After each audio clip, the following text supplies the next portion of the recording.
सपने वो नहीं है जो नींद में आते हैं, सपने तो वो हैं जो नींद आने नहीं देते हैं। इंतजार करने वालों को उतना ही मिलता है जितना कोशिश करने वाले पीछे छोड़ के चले जाते हैं। करता रहे तू इंतजार, बन जा आलसी, कुछ नहीं मिलेगा। नमस्कार, मैं Vivek Bindra, founder and CEO बड़ा बिजनेस.com। खड़ा हो गया हूं रामेश्वरम के उस मल्लाह के बेटे जिसके एक कान में गीता के श्लोक गूंजते थे और दूसरे कान में डार्विन के सिद्धांत।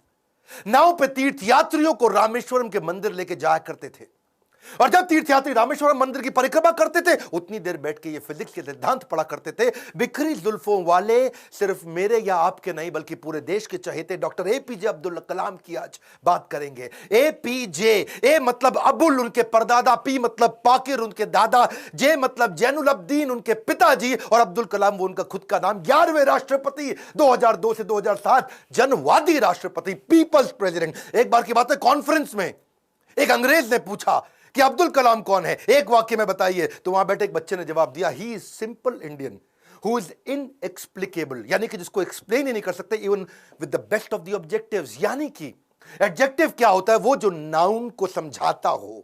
संज्ञा की विशेषता को विशेषण बोलते हैं। दुनिया के सारे विशेषण लगा दो पर उनकी विशेषता को परिभाषित नहीं किया जा सकता। ऐसे थे अब्दुल कलाम। एक बार किसी बच्चे ने उनसे पूछा, सफल होने का क्या मंत्र है? बोले 4 चीजें करनी है, 4 बातें। समझ लो ये वीडियो गेम चेंजर है। 4 बातें। बोला सफल होने के लिए पहले बनाओ बहुत जबरदस्त एम, ग्रेट एम। दूसरा, उस एम के लिए सारी नॉलेज एक्वायर करते जाओ, उसके लिए जो चाहिए नॉलेज एक्वायर कर लो। तीसरा, फिर करो दबा के हार्ड वर्क। और चौथा, परसीवरेंस। हार नहीं माननी है भैया। क्या नहीं माननी? हार नहीं माननी। जीवन को हमेशा ऐसे जियो कि जीवन खत्म होने के बाद भी लोग जिंदगी भर आपको याद रखें, अपनी अपनी जिंदगी तक आपको याद रखें। शुरू से शुरुआत करते हैं। डॉक्टर एपीजे अब्दुल कलाम, 15 अक्टूबर 1931 को उनका जन्म रामेश्वरम के तमिलनाडु में हुआ था। कमजोर आर्थिक स्थिति के एक मुसलमान परिवार में उनका जन्म हुआ। पेशे से उनके पिता नाविक थे, और पिता क्योंकि ज्यादा पढ़े लिखे नहीं थे तो शुरू से उनको काफी तकलीफें आई। एक बार क्लास के अंदर उनका एक दोस्त हुआ करता था जो कि मुख्य पुरोहित को बेटा था, और मुख्य पुरोहित को बेटा जो रामदास शास्त्री अपने इसके साथ में पहली बेंच पे बैठे मास्टर जी नाराज हो गए। ए मुसलमान लड़का प्रमुख शास्त्री के बेटे के साथ पहली बेंच पे कैसे बैठा? उनको लगा कि थप्पड़ पीछे बैठा दिया, भाग पीछे जाकर के बैठ। अब्दुल कलाम चुपचाप जाके पीछे बैठ गए। और क्या सोचिए, इस घटना पे उन्होंने उस दिन संकल्प लिया, पीछे बैठ के दुनिया बदलूंगा। और पीछे बैठना कोई मायने नहीं रखता, इसलिए वो कहा करते थे देश का सबसे अच्छा दिमाग क्लासरूम की आखिरी बेंच पे भी मिल सकता है। अच्छा, परिवार बहुत बड़ा था, 10 भाई बहन थे। पैसों की कमी तो होनी थी, तो अपने खर्चा निकालने के लिए अखबार बेचना शुरू किया। छोटी उम्र में अखबार क्यों बेचते थे? इनको पता था पैसा तो मिलेगा, लेकिन सारे रास्ते में बेचते वक्त पूरे अखबार को पढ़ जाऊंगा। चलते चलते सारे अखबार को पढ़ जाया करते थे। 8 साल की जब उम्र में थे ना, ये बहुत छोटे थे, इनके गांव से कई किलोमीटर दूर एक मास्टर जी बहुत बढ़िया गणित पढ़ाते थे और बोले सुबह 4 बजे 1 घंटे की क्लास फ्री है, उसी बच्चे को पढ़ाऊंगा सुबह 4 बजे जो नहा धो के आएगा। अब ये कई किलोमीटर दूर सुबह 3 बजे उठ के तैयार हो के नहा के ठंडे पानी से किसी भी मौसम में, सर्दी हो बारिश हो या तूफान हो, 4 बजे पहुंच जाया करते थे। कलाम जब रात को भी घर में पढ़ते थे तो उनके वहां पे लालटेन होती थी, केरोसिन ऑयल से जलने वाली। 7 से 9 केवल 2 घंटे का तेल था इनके पास में, वो केरोसिन ऑयल, मिट्टी का तेल। लेकिन पिताजी माताजी इनकी जब देखा पढ़ने में इंटरेस्ट है तो उन्होंने अपने लिए अंधेरा रखा और इसके लिए 11 बजे तक किया। मेहनत से कभी डरे नहीं, ईमानदारी से कभी हटे नहीं। छोटा लक्ष्य देखना पाप के समान है, इसलिए हमेशा महान लक्ष्य चुनना होगा। जब 5वीं क्लास में थे, उनके टीचर सुब्रमण्यम अय्यर, श्री शिवा सुब्रमण्यम अय्यर, जो बच्चों को सिखा रहे थे चिड़िया कैसे उड़ती है, उसकी डिटेल की डिटेल, चिड़िया कैसे उड़ती है, चिड़िया कैसे उड़ती है, बच्चों को समझ ही ना आए तो ये उनको वहीं समुद्र के किनारे ले गए और वहां उड़ती हुई चिड़िया दिखाई। और वो लाइव एग्जाम्पल जब दिखाया चिड़िया उड़ती हुई, उसकी डिटेल की डिटेल पंखों की समझाई, तो उनके दिमाग में वहीं से इनका प्रोफेशन शेप हो गया। उनका घर समुद्र के करीब था और इच्छाएं आकाश से आगे थी, वहीं से एरोनॉटिक्स इनको समझ में आया। हाई स्कूल इन्होंने रामनाथपुरम के एक श्वार्ट हायर सेकेंडरी स्कूल में किया। और एक दिन एक बार अपने स्कूल में किसी गलत क्लास में पहुंच गए, और गलत क्लास में जब अंदर घुसे तो टीचर ने इनको चपत लगाई, जब तक तुम्हें यही नहीं समझ में आ रहा कि तुम्हारी क्लास कौन सी है, मैथमेटिक्स की क्लास में तुम गलत क्लास में पहुंच गए तो तुम क्या पढ़ोगे और क्या आगे बढ़ोगे। और वहीं इन्होंने इतनी पढ़ाई करी मैथमेटिक्स में कि 100 में 100 नंबर ले आए। टीचर भी हैरान हो गया, अगर तुम सूर्य की तरह चमकना चाहते हो तो पहले सूर्य की तरह जलना होगा। बचपन से ही आसमान में उड़ने की इच्छा थी, इसीलिए इन्होंने मद्रास के हाईएस्ट कॉलेज, देश का सबसे अच्छा कॉलेज था MIT, Madras institute of technology, वहां एरोनॉटिकल इंजीनियरिंग में दाखिला लिया। बहन ने काफी पैसा अपना सोना गहना गिरवी रख करके इनको 1000 रुपए दिया। कॉलेज में अब एरोनॉटिक्स था तो विमान के डिजाइन बनाने थे, प्रोजेक्ट मिला, अब विमान के डिजाइन बनाने में लग गए और डिजाइन जो बनाया और टीचर को दिखाया, टीचर को पसंद नहीं आया और टीचर ने कहा अगर तुम एक अच्छा डिजाइन नहीं बना सके ना अब्दुल कलाम तो तुम्हारी स्कॉलरशिप छिन जाएगी, स्कॉलरशिप छिन जाएगी, स्कॉलरशिप छिन जाएगी। इनका दिमाग चकरा गया। टीचर की ये बात सुन के पांव के नीचे जमीन खिसक गई। 1000 रुपए बहन ने गिरवी रखे, मुझे गहने अपने दिए थे और इन्होंने टीचर से कहा मुझको 1 महीना दे दो, बहुत बढ़िया डिजाइन दूंगा। टीचर ने कहा कोई 1 महीना नहीं, 3 दिन मिलेंगे, 3 दिन।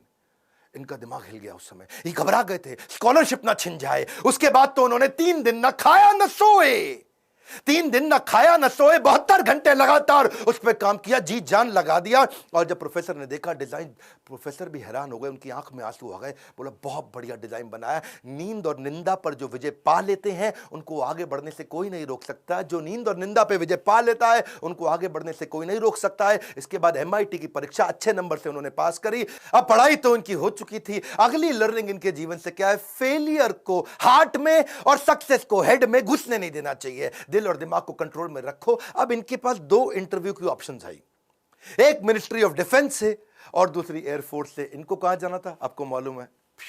एयरफोर्स में। और जो डिफेंस का था वो दिल्ली में था और एयरफोर्स था देहरादून में। तो दिल्ली होते हुए देहरादून जा रहे थे और वापसी पे इनको दिल्ली आना था। अब जब ये देहरादून गए वहां पे 25 लोग एग्जाम देने आए वहां इंटरव्यू के लिए, जिनको वहां पे एयरफोर्स में सिलेक्ट होना था। अब 25 में से सीटें थी खाली 8 और इनकी रैंक क्या आई? 9वीं। फेल हो गए, वहां पे 1 नंबर से पीछे रह गए। 8 लोग सिलेक्ट हो गए, ये वहां रह गए। देहरादून से जब उतरते हैं सबसे पहले आता है ऋषिकेश। ये ऋषिकेश गए, वहां इनको मिले स्वामी शिवानंद। स्वामी शिवानंद तो बहुत पॉपुलर है, आज भी ऋषिकेश में उनके कई मठ हैं। तो इन्होंने शिवानंद के जाकर के अपनी तकलीफ बताई। उन्होंने इनको गीता पढ़ने के लिए जब बताया और इनसे कहा कि अगर ख्वाहिश आपके दिलो जान से निकले, पवित्र हो और उसमें शिद्दत हो तो कमाल की एक अजीब सी ताकत होती है उसके अंदर। इसीलिए जो तुमने सोचा है वो होगा, तुम विश्वास से रखो। ये गीता का लर्निंग था। यम यम तम तम, जैसा जैसा वैसा वैसा। यम यम वापी स्मरण भावम, जहां तुम्हारा स्मरण और भाव होगा तुम वैसे पक्का बन जाओगे। कलाम उसके बाद जब दिल्ली लौट के आए अपने गुरु से मिलने के बाद, तो वो मिनिस्ट्री ऑफ डिफेंस की नौकरी बची थी DRDO की। किसको पता था वही DRDO इनके देश को आगे बढ़ाने में सबसे कारगर होगा। ये वहां प्रमोट हुए और किनके साथ? डॉक्टर विक्रम साराभाई की टीम में आ गए। आप चाहते हैं डॉक्टर विक्रम साराभाई पे भी हम वीडियो बनाएं? ये पेट्रियोटिक थे, ऑपर्चुनिस्टिक नहीं थे। अब्दुल कलाम विशेष व्यक्ति थे। 1963 में विक्रम साराभाई की टीम से इनको सिलेक्ट किया गया कि इनको नासा भेजो भैया ट्रेनिंग के लिए। ये 6 महीने की ट्रेनिंग के लिए नासा गए। नासा समझो भैया, नासा अमेरिका सबसे बड़ी संस्था जिसमें आगे बढ़ना चाहते थे।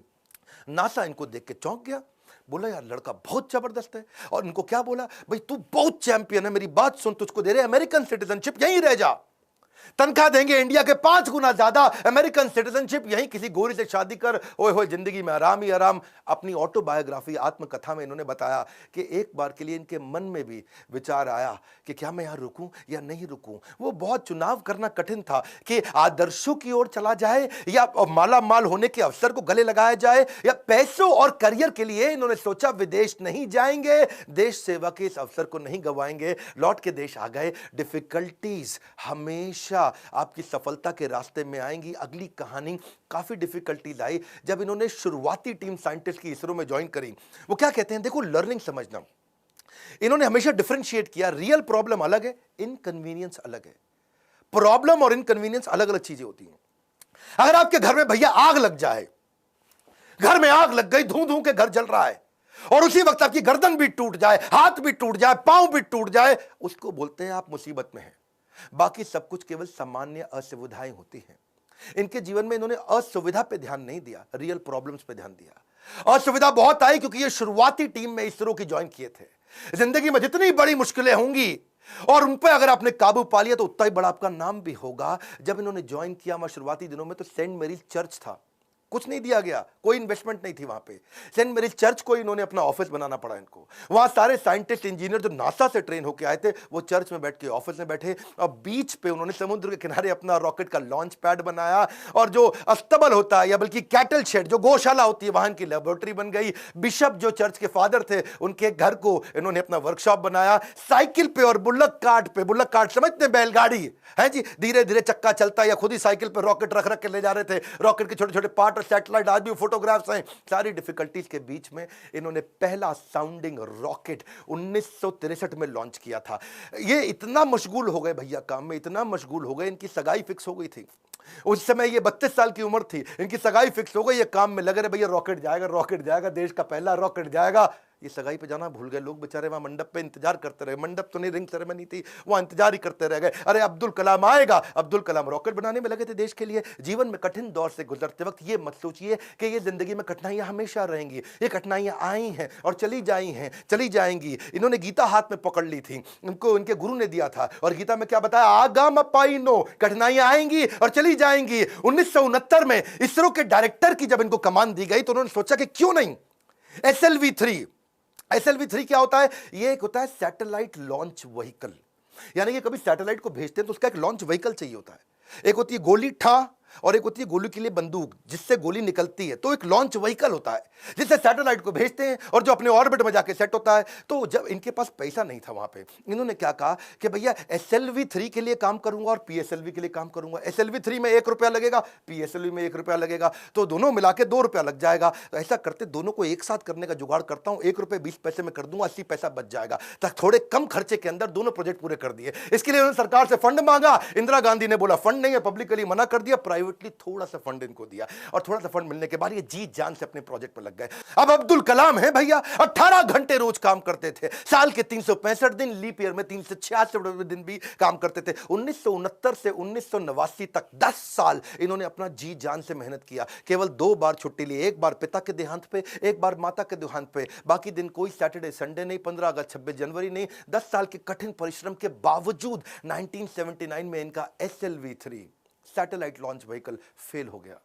और जब फेल हुआ तो ये बहुत घबरा गए, क्योंकि उस समय ये इसके ऊपर पूरा देश देख रहा था इनको, पूरी दुनिया की मीडिया देख रही थी इनको, हताश हो चुके थे। और उस परिस्थिति में इनके जो प्रोफेसर सतीश धवन जो चेयरमैन थे उस समय, उन्होंने इनको बुलाया कि आओ अब्दुल कलाम, चलो मीडिया इंतजार कर रही है, वहां जाके बात करना होगा। कलाम घबराए हुए थे, अब सब कुछ मेरे ऊपर आ जाएगा, क्योंकि ये मिशन डायरेक्टर, प्रोजेक्ट डायरेक्टर थे।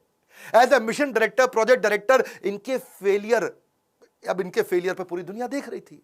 और जब सतीश धवन ने इनको बुलाया तो ये और घबरा गए। अब मीडिया को क्या जवाब दूंगा? मीडिया ने कहा करोड़ों रुपया तुमने देश का लगा के बर्बाद कर दिया, तुम्हारे को क्या अधिकार था? और वहीं प्रोफेसर सतीश धवन ने माइक ले लिया और माइक लेकर के क्या बोला, ये टीम बहुत जबरदस्त है, पहली बार किया है, फेल हुए हैं, 1 साल के अंदर यही टीम दोबारा इसी SLV-3 को लॉन्च करेगी।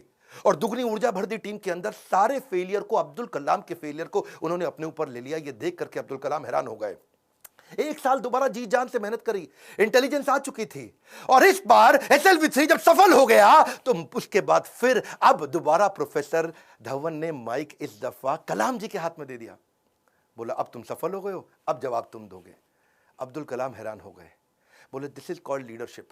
हाउ टू हैंडल सक्सेस ये सबको आता है, हाउ टू हैंडल फेलियर ये प्रोफेसर धवन ने सिखाया कि जब मैं सफल होऊंगा तो टीम को क्रेडिट दे दूंगा, और जब विफल होऊंगा तो सारा का सारा फेलियर अपने ऊपर ले लूंगा। इस बात से प्रभावित आगे चल के इंदिरा गांधी भी हो गई, और देखा क्या उन्होंने कि ये दोनों ने बहुत जबरदस्त काम किया। उन्होंने प्रोफेसर धवन को बोला मैं अब्दुल कलाम से मिलना चाहती हूं, इन्होंने अब्दुल कलाम को बोला आ जाओ भैया, इंदिरा गांधी मिलना चाहती हैं। वो बोले भाई मेरे पास तो कपड़े नहीं, मैं चप्पल में फटी हुई घूम रहा हूं, मैं कैसे अब उनके आकर के मिलूंगा? तो उन्होंने कहा कि भाई कलाम तुम पहले से ही सफलता का सूट पहने हुए हो, कलाम तुमने पहले से ही सफलता का सूट पहना है, कपड़ों का सूट नहीं चाहिए। और उन्होंने जाकर के वहां जब इंदिरा गांधी से मिले, बड़ी प्रभावित थी। उन्होंने कहा कि अब तुम्हारे को डिफेंस में और काम करना पड़ेगा। इस समय चाइना भी, पाकिस्तानी भी, आजू बाजू सब लोग मिसाइल की तैयारियां कर रहे हैं, तुम मिसाइल बनाओ हमारे देश के लिए। और उसी समय अटल बिहारी वाजपेयी से भी उनकी पहली मुलाकात हुई। अटल से जब उन्होंने हाथ मिलाने के लिए आगे बढ़ा तो अटल इनसे हाथ नहीं मिलाए, अटल बिहारी जी इनको गले लगा लिए। इंदिरा गांधी मुस्कुराई, बोलिए ध्यान रखना अटल बिहारी जी ये मुसलमान है। अटल बिहारी बोले ये मुसलमान बाद में हैं, पहले हमारे देश के नागरिक हैं और हमारे देश के महान साइंटिस्ट हैं। अब्दुल कलाम उनको देख के बहुत मुस्कुराए। सफलता पे सफलता मिल रही थी, उसका उन्हें इनाम भी मिल रहा था। 1981 में पद्म भूषण अवार्ड दिया, 82 में DRDO का डायरेक्टर बना दिया। डिफेंस की ऑर्गेनाइजेशन DRDO उसके मुख्य पद पे आ चुके थे, पर मन से वो खुश नहीं थे, मन से खुश नहीं थे, क्योंकि जानते थे कि चाइना और पाकिस्तान मिसाइल पे मिसाइल बना रहा है और उन्हें देश की सुरक्षा खतरे में नजर आ रही थी। उस दौरान कमाल की बात देखो, अजीबो गरीब इमेजिनेटिव व्यक्ति थे अब्दुल कलाम जी। उन्होंने महाभारत को पढ़ना शुरू किया और महाभारत में बर्बरीक की कहानी सामने आई, उससे बड़े इंस्पायर्ड हुए। बर्बरीक की कहानी अलग सी थी। बर्बरीक कहते हैं कि उनके पास 3 तीर है और 3 तीर से वो क्या करेंगे, पहले तीर में सबको प्रोटेक्ट कर लेंगे, भाई किस किस को प्रोटेक्ट करना है, दूसरे में किस किस को अटैक करना है। मेरी बात समझना, पहले 2 तीर में क्या करेंगे, किसको अटैक करना है उन सबको डिसाइड कर लेंगे, उसके बाजू में किस किस को, सबको थोड़ी पूरा का पूरा शहर उड़ा दें। भाई जिसको प्रोटेक्ट करना है उसको सिलेक्ट कर लिया, जिसको अटैक करना है उसको सिलेक्ट कर दिया, तीसरे तीर में गेम ओवर, खत्म कर दिया। तो उनके पास 3 तीर थे। वहां सोचे यार ये तीर किसको प्रोटेक्ट, किसको अटैक, कैसे जाना है, किधर किधर जाना है, बड़ा गाइडेड तीर है। वहां से उन्होंने इंटीग्रेटेड गाइडेड मिसाइल प्रोग्राम तैयार किया कि क्यों नहीं कोई ऐसी मिसाइल बना दे कि आदमी लेफ्ट भागे तो मिसाइल लेफ्ट चली जाए, आदमी राइट भागे तो मिसाइल राइट चली जाए, और जिस टैंक को उड़ाना वो टैंक आगे निकल गया तो मिसाइल आगे चली जाए। गाइडेड मिसाइल कैसे बनाए, बर्बरीक के उनको इस प्रसंग से इमेजिनेटिव थे। एक इंटरव्यू में बोले कि भगवान कृष्ण के सुदर्शन चक्र से सीखने को मिला।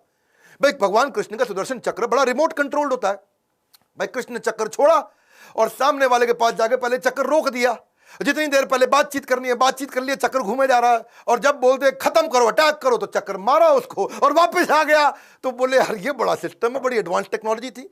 तो वहां से उनको इंटीग्रेटेड गाइडेड मिसाइल ये मॉडल उन्होंने शुरू किया और उसके बाद उन्होंने एक के बाद एक मिसाइल की झड़ियां लगा दी। देखो, who dare to imagine the impossible are the ones who will break all human limitations. Imagination के बारे में वो हर कॉलेज में लेक्चर दिया करते थे। 1985 में उन्होंने त्रिशूल नाम की मिसाइल लॉन्च करी, फिर उन्होंने पृथ्वी लॉन्च करी 1988 में। 89 में अब अग्नि के पीछे लगे हुए थे। उन्होंने आकाश भी कर दिया, नाग भी कर दिया, अग्नि नहीं होती थी उनसे, अग्नि में बार बार फेल हो रहे थे। अग्नि मिसाइल ये बड़ी इंपॉर्टेंट प्रोजेक्ट था, लेकिन देश भर में अब लोगों ने क्वेश्चन करना शुरू कर दिया। लोग अपने अपने हिसाब से इसका अलग अलग मतलब निकाल रहे थे, भाई क्यों फेल हो रहे हैं। अमूल ने तो वहां पे एक एड लगा दी, और अमूल कहता है जी अग्नि मिसाइल के अंदर तुम्हारा पेट्रोल कम पड़ जाता तो अमूल का बटर डाल लो। लोगों ने मजाक बनाना शुरू कर दिया और बार बार लोगों के सवालों के कारण ये बहुत सीरियस थे, और उसी 89 के एंड आने से पहले पहले इन्होंने अग्नि को भी सफल बना दिया। बार बार असफल होने पर भी उत्साह न खोना ही सबसे बड़ी सफलता है। बाकी सारे शक्तिशाली देशों को वो देख रहे थे, वो मिसाइल लॉन्च कर रहे थे, दूसरे महाद्वीप पे कैसे अटैक कर सके, इंडिया से मिसाइल छोड़े यूरोप तक पहुंच सके, अमेरिका तक पहुंच सके, दूसरे महाद्वीप तक पहुंच सके। सब लोगों ने बड़ी तैयारी करी। इन्होंने 89 में अग्नि को जब लॉन्च किया तो रशिया, यूएस, चाइना, फ्रांस और यूके के बाद भारत छठा देश था जिसने इतने पावरफुल मिसाइल्स बनाए। मेरी बात समझिए, दुनिया भर के 250 देशों को पीछे करके अब्दुल कलाम थे जिन्होंने भारत को छठे रैंक पर लाके खड़ा किया।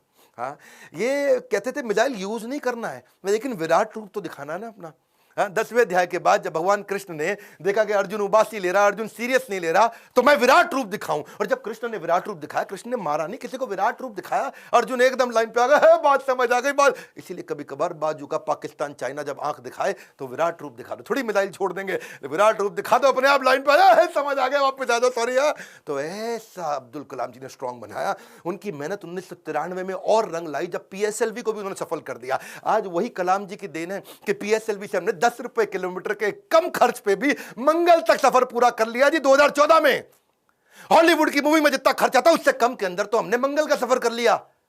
2017 में ये अब्दुल कलाम जी थे जिनके चलते 104 सैटेलाइट एक रॉकेट से लॉन्च किए। दुनिया में सबसे सस्ता अफोर्डेबल प्रोग्राम ये अब्दुल कलाम जी की देन थी। 1979 में वही कलाम थे, वही भारत था, कोई देश मदद नहीं कर रहा था। ये 1979 था और आज 2017 में ये कलाम जी की देन है जब दुनिया भर के देश इंडिया के पास आए, भाई हमारा भेज दो यार, अपने रॉकेट में हमारा भी भेज दो। हमने यूएस की मदद करी, नीदरलैंड की करी, स्विट्जरलैंड की करी, इजराइल की करी, कजाकिस्तान की करी, यूएई की करी, और हमारे 100 मिलाकर के 104 सैटेलाइट एक साथ भेजे थे। ये अब्दुल कलाम जी की देन है। अच्छा वापस चलते हैं 93 के पीएसएलवी जब उन्होंने इसको सफल बनाया, उसी समय न्यूक्लियर पावर की बातचीत दुनिया भर में बहुत हो रही थी। इन्होंने देखा कि भाई अमेरिका धमकियां भी बहुत दे रहा था। अब बात यह है कि धमकियों से डरना पुरुषार्थ से बेईमानी है, और जो देश के लिए कुछ भी कर गुजरे वही सच्चा हिंदुस्तानी है। कलाम जी सच्चे हिंदुस्तानी थे। उन्होंने 3 तरकीबें अपनाई।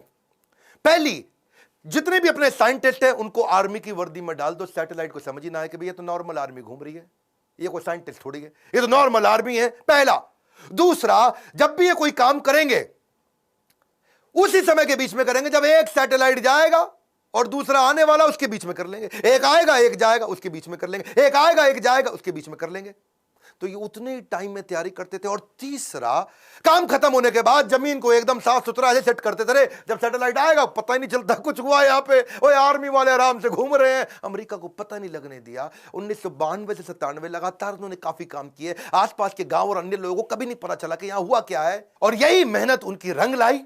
1998 में भारत ने ऑपरेशन शक्ति के नाम से परमाणु परीक्षण कर दिया, चुपचाप कर दिया। आज इन्हीं प्रयासों से भारत परमाणु समृद्ध बन पाया है। 5 देश थे उस समय में, फ्रांस था, यूएस था, रशिया, यूके और चाइना। ये 5 देश थे। हमें किसी से दिक्कत नहीं थी, हमें चाइना से दिक्कत थी, क्योंकि चाइना चुपचाप उस समय पाकिस्तान को भी परमाणु शक्ति दे रहा था। वो तो आपको पता ही है जी, है वो तो उसका नाजायज, मैं जरा नहीं बोलूंगा। तो उसके चक्कर में, पाकिस्तान और चाइना के चक्कर में यहां इंडिया ने काम पूरा कर दिया। उनके लगातार प्रयासों के चलते 1997 के अंदर उनको भारत रत्न दिया गया। 41 साल तक उन्होंने भारत की सेवा करी। 1999 में वो रिटायर हुए। उन दिनों वाजपेयी जी एक्शन में चल रहे थे इधर, यहां ये रिटायर हुए, वाजपेयी जी एक्शन में। उन्होंने फोन मिला दिया, ओ हाँ भी कलाम जी, बात सुनो यार, अपना मंत्रिमंडल हम बना रहे हैं, तुम्हारे को हम मिनिस्ट्री देना चाहते हैं, आ जाओ यार। तुम बुद्धिमान आदमी हो, विजनरी लीडर थे। वाजपेयी जी अपने आप में विजनरी थे। बोले अब्दुल कलाम को लूंगा तो बहुत अच्छा रहेगा, माइनॉरिटी भी हमारे साथ जुड़ेगी, बुद्धिमत्ता भी मिलेगी, इंटेलिजेंस भी बिल्ड होगा। अब्दुल कलाम जी को कन्विंस करने में लगे। कलाम जी बोले 1 दिन बाद बताऊंगा जी। 1 दिन बाद कलाम जी ने फोन कर दिया कि जी मैं अस्वीकार करना चाहता हूं, और मिल करके फिर जाके बोला कि मुझको एक नई पीढ़ी तैयार करनी है जो भारत को विश्व गुरु बना सके। एक नई पीढ़ी तैयार करने के लिए मैं कॉलेजेस में पढ़ाना चाहता हूं। अपनी टीचिंग के प्रोफेशन के लिए अन्नामलाई यूनिवर्सिटी तमिलनाडु साउथ वापस चले गए।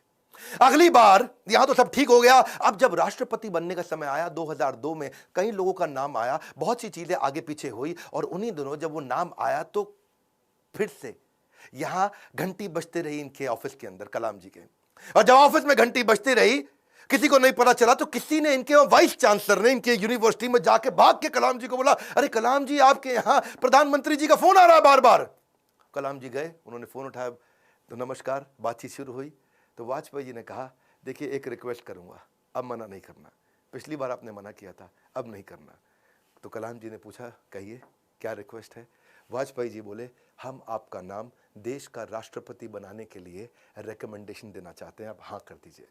अब्दुल कलाम जी मुस्कुराए और बोले 1 घंटे का समय दीजिए। 1 घंटे के बाद वो वापस गए, उन्होंने फिर फोन किया और स्वीकार कर लिया। बोला ठीक है, मैं इसके लिए तैयार हूं। अब कलाम जी का राज्य अभिषेक होना था, जैसे भगवान राम का राज्य अभिषेक हुआ 14 साल के वनवास के बाद में। और भगवान राम जब वापस आए और उनका अभिषेक, तो अभिषेक के समय पर उनके भाई ने उनसे पूछा कि आप किस किस को राज्य अभिषेक में बुलाना चाहते हैं। तो भगवान ने बोला 14 साल में था नहीं, मेरे यहाँ कोई दोस्त है नहीं, और जो हमारे दोस्त थे उन सबको आप जानते ही हैं, आपने सबको इन्वाइट कर ही लिया होगा। और इतने में भगवान राम ने कहा, हाँ, पर इस वनवास के दौरान मेरा एक दोस्त बना था। वही शुरुआत के जो साल थे, उन दिनों एक नाविक हमें नदी पार कराया करता था, केवट। वो केवट ने हमारी बहुत मदद करी है, वो हमारा मित्र है। उस केवट को बुला के लाओ राज्याभिषेक में। और केवट को लाके सबसे आगे भगवान राम के उस राज्याभिषेक में बुलाया गया था। ठीक उसी प्रकार जब अब्दुल कलाम जी से पूछा गया कि अब आपका भी राज्याभिषेक हो रहा है, you are going to become president of India, और कलाम जी ने कहा, आपने जिस जिसको बुलाना था सबको बुला लिया है। मेरे 2 ही मित्र हैं। जब मैं साउथ में रहा करता था तो उस समय एक मोची, जो मेरे जूते बांधने में फटे जूते होते थे, उसने मेरी बहुत मदद करी, वो मेरा मित्र है, उसको बुला लीजिए। और एक ढाबे वाला जिसने उनको खाना खिलाया और कभी कभी 2 रोटी एक्स्ट्रा भी खिलाई, बोला उनको दोनों को जरूर बुला लीजिए। विनम्रता के उदाहरण खत्म थोड़ी होंगे। आमतौर पर जब व्यक्ति बड़ा होता है या राष्ट्रपति बन जाता है तो कहीं कहीं ट्रक लेकर के राष्ट्रपति भवन जाता है और कहीं मल्टीप्लाइड एक्स्ट्रा ट्रक लेकर के बाहर निकलता है। पर अब्दुल कलाम जी केवल एक मात्र ऐसे राष्ट्रपति थे जो 2 सूटकेस से भवन में गए थे और निकलते वक्त 2 ही सूटकेस लेकर के भवन से वापस आए थे। उनकी कुल संपत्ति में क्या था? कुछ नहीं था। एक रामेश्वर में उनका पैतृक घर जो उनके पिता ने बनाया था, 2500 उनकी किताबें, एक वीणा जिसको बजाने में उनको बड़ा आनंद आया करता था, वीणा बहुत बजाते थे, एक उनकी कलाई की घड़ी, एक सीडी प्लेयर जिसमें वो भजन सुना करते थे, एक लैपटॉप था, 6 कमीजें जिनमें 3 तो डीआरडीओ की दी थी, 3 उनकी खुद की थी, 4 पेंट थी टोटल जो 2 डीआरडीओ की दी थी, 2 उनकी खुद की थी, 3 सूट थे और 1 जोड़ी जूता। हाँ, लेकिन उनके पास खास बात क्या थी? 40 डॉक्टरेट थी। खुद पीएचडी की पढ़ाई कभी नहीं करी, कोई मेडिकल पीएचडी की पढ़ाई नहीं करी, पर जिस यूनिवर्सिटी जाते थे लोग उन्हें डॉक्टरेट देते थे। लॉ, इंजीनियरिंग, साइंस, कितनी तरह की doctorate, Padma Bhushan, Padma Vibhushan, Bharat Ratna, Veer Savarkar award, Ramanujan award, कई प्रकार के उनको अवार्ड मिले। उनकी एक खास बात मैं जरूर बताना चाहूंगा, हालांकि वो मुसलमान थे लेकिन वेजिटेरियन थे। उनका बड़ा प्रेम था, एनिमल्स आर एंजल्स विद फर। पक्षी जगत पर्यावरण का सूचक होता है। कलाम जी क्या कहते थे?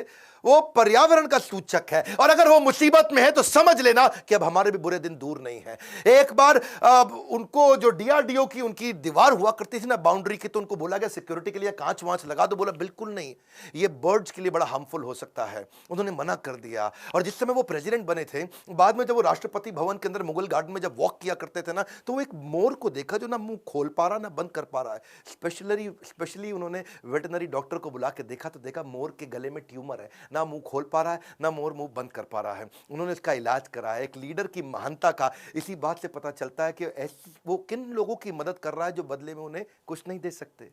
जब कोई लीडर ऐसे लोगों की मदद करता है जो बदले में कुछ नहीं दे सकता, वही एक महान लीडर की निशानी है। अच्छा, अब्दुल कलाम जी की एक बात मेरे दिल को छू गई। वो परिवारवाद नहीं, राष्ट्रवाद में बिलीव किया करते थे। जब वो राष्ट्रपति भवन में थे, See, he's a man of principle and therefore is always respected everywhere. उनके क्योंकि जो भाई थे ना, उनको बहुत प्रेम करते थे, बहुत प्रेम करते थे अपने भाई से, बचपन से ही प्रेम था। और उनके अपने सगे भाई का पोता दिल्ली के अंदर मुनीरका में किराए के कमरे पर रहा करता था। 2006 में जब कलाम ने एक दफा सारे परिवार को इनवाइट किया, क्योंकि उनका कोई परिवार वहां रहता नहीं था, वो राष्ट्रपति भवन में अकेले रहते थे।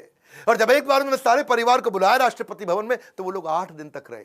और सारे परिवार, क्योंकि 10 भाई बहन थे ना, तो 52 लोग आए। और कलाम जी ने देखा बहुत खर्चा हो रहा है, तो उन्होंने चाय की प्याली तक का हिसाब रखना शुरू किया।